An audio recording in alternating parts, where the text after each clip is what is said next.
Hello everyone, and welcome back to another AFK journey video. In this video, we're going to talk about Clash of Glory, my overall opinions. It's been a week of us actually participating in this event right now, and a lot of the community are quite upset about this event, and for good reason. I think a lot of the complaints, and actually the major complaint, is that real-time battle, especially guild versus guild real-time battle, which means not only do you have to arrange one player to be online at a specific time, you have to arrange a whole team of players, 20 to 40 players, be online at the same time, ready to enter into the battle exactly when it opens up.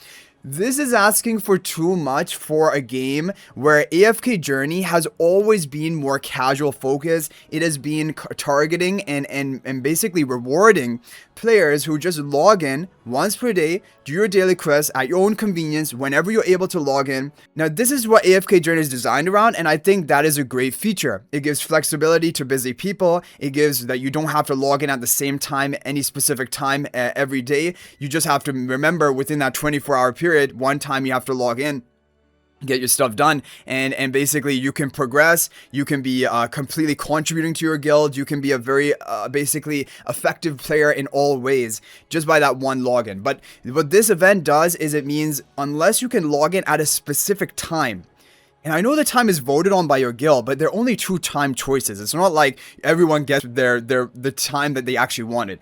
But if you cannot log in on that time and actually participate in the battle, which for a lot of busy people, that's just not possible, then basically you cannot actually participate in this game mode.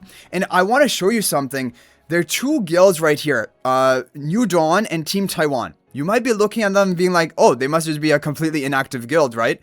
These are not even inactive guilds. Look at this. 80 members, activeness, over 1,000 activeness on many members, over 900 activeness on many members, over 800 activeness on many members. This is insane. To have, they have a Discord server, to have this level of basically activity and still failing to even conquer one zone is a clear problem with this game mode. Many people have complained. There have been fully active guilds who just are busy working at the time that is only possible for them to actually participate in the battle, and so enough people cannot actually partake in the battle. And unless you have 10 plus members ready to fully ready and geared to jump into the battle as soon as it begins, you can't even deal with these bots because they overwhelm you, and they have the multiple members all trying to control the different areas, and you just cannot keep up with them. And so yeah, this is the thing. Real time guild versus guild. I think even though it was an ambitious sort of concept, and I can appreciate that from the developers. They wanted to try something new. They really wanted to think outside the box. I just think for AFK Journey, the game that it is, this is not at all suited to it. And it actually is kind of alienating those players who have up to this point been competitive, being effective and good contributors, but they don't have the flexibility to log in at a specific time. They're busy and they have one time per day they just can log in, and it could vary depending on the day.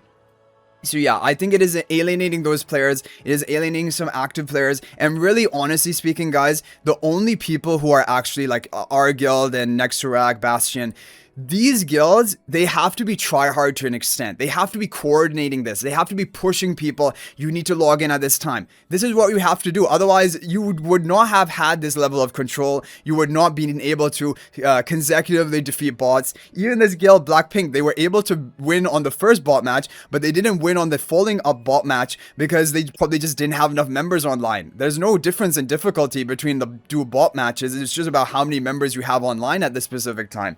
So yeah, those are the issues I have with the event. Now, the other problem I have with the event, and this is more of an issue I have in general with how this PvP game modes have shifted after the 90 guild merge system.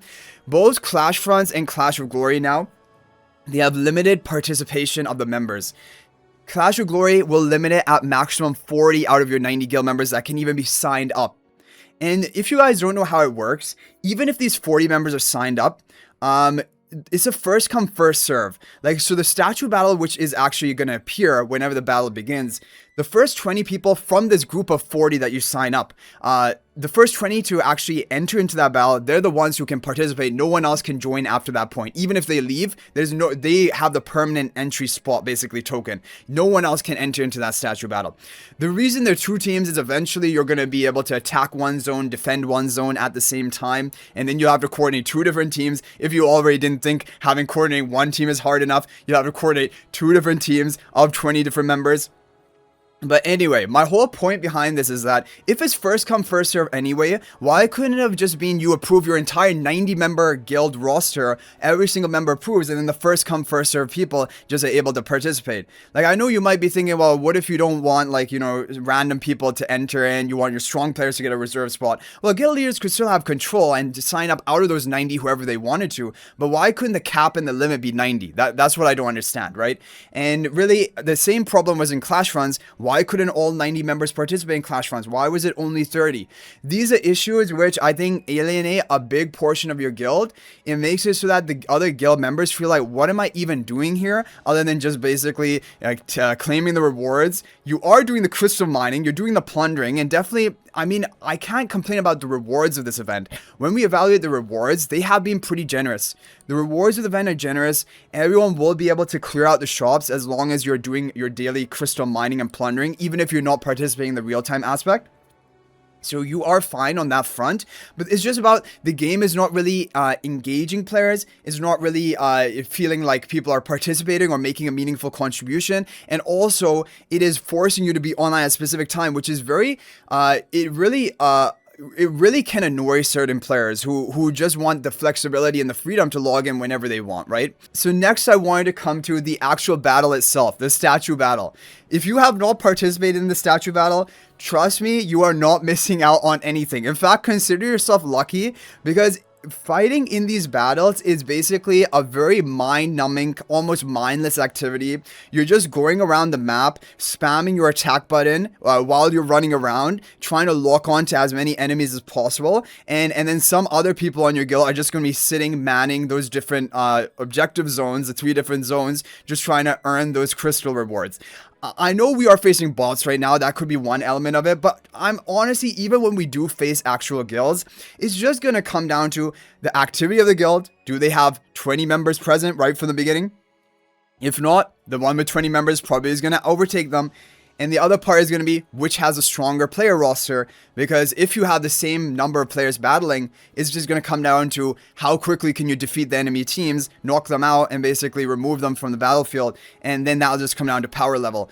And obviously there's nothing wrong with power level, but basically what I'm saying is there's very minimal strategy involved in the actual matches, statue battles. The only strategy will come to where do you want to declare war, which zones you want to try to conquer, and which zones you want to try to defend. That is the only strategy aspect, and even that is very limited because there's only one high priority zone, which is level 4. All the strong guilds are going to try to compete for that. The other ones are going to try to get the level 3 as well, the second and third strongest guilds. And then the rest is just like, there's just not many zones to even choose from. Like, if everyone was active on the map, basically everyone would be controlling their 3 zones, and there would be not much more you can really do other than take one from another, and the other one will take it from you, and things like that.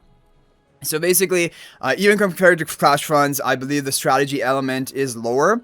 I believe the real-time aspect is not at all catered to AFK Journey, and I think that this actual experience of Clash of Glory event makes it really clear in my mind that real-time battle at a specific time lock-in is just never going to work for any guild versus guild content. I can definitely understand how it could work for a player versus player, like a real-time arena aspect, like, you know, 1v1, but even then, it shouldn't be a fixed time. It should be matchmaking based. Like, whoever's online at the time, they want to go into 1v1 real-time match against an opponent, like in Solstice Clash, like in Wild Wars. That should be totally fine and totally doable. So I think probably what I suspect is going to happen, if we just talk about the future, I believe that developers are going to be hearing all the feedback about Clash of Glory, which currently is quite negative.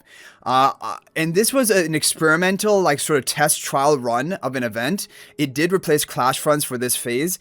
The rewards are going to be basically equal or even more, so I like the rewards from Clash of Glory, but I really hope going forward, if Clash of Glory remains and you know, Clash Funds is not there, it's replacing Clash Funds.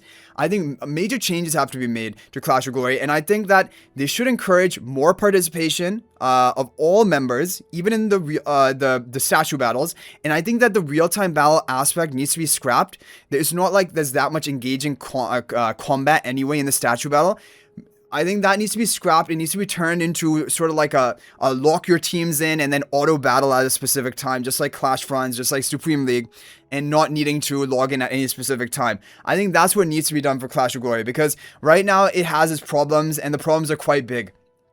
And you guys can feel free to share your own feedback in the comment section. I think that a lot of people are going to agree that the real-time portion of this event needs to be changed into a non-real-time portion, because it's just not too hard for a lot of people to keep up with, and they just feel like, you know, what is even the point of playing in this event if you're just going to remain on your base zone the whole game, not being able to progress just because you can't have enough people logged in at the same time.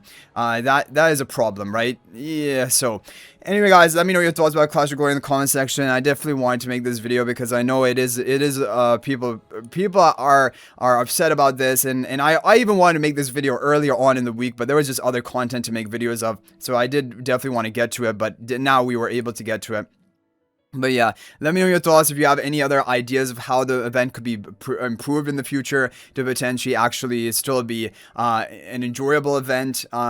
Otherwise, yeah, let me know how you compare it to Clash Runs or any other type of idea you have for a guild versus guild event. So anyway, guys, thanks for watching. That's me for this video. And if you're thinking about making a purchase in AFK Journey, please use my affiliate link for the official Farlight store.